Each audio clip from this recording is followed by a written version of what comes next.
c'est les commentaires, les reportages sur la Coupe Dutch de 1935 sur Radio Luxembourg qui m'ont vraiment captivé, qui m'ont vraiment amené à cette idée d'aviation. Et c'est à ce moment-là que j'ai été vraiment captivé. Ça m'a captivé. Et qu'il l'est toujours, captivé. Voilà. Ça,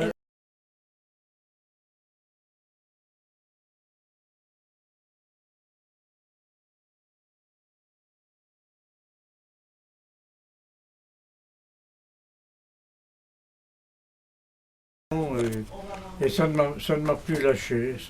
Voilà. Et j'ai fait une carrière de mécano navigant, de mécano de transport, comme ça.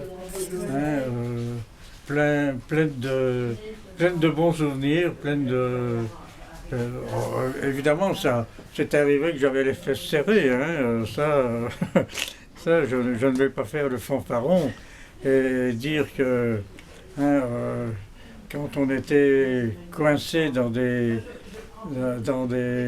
orages tropicaux ou équatoriaux et tout, qu'on n'était pas toujours à la fête, hein, ça c'est un fait. Hein, et d'ailleurs, on était arrivé à se familiariser avec les orages.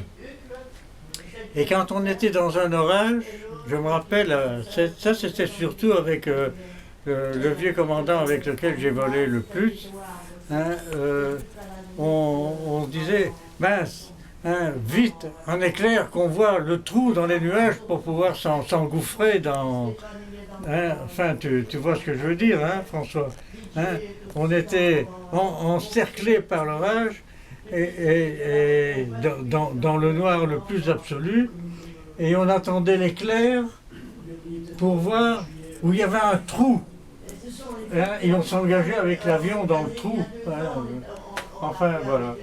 Et j'ai fait un métier formidable.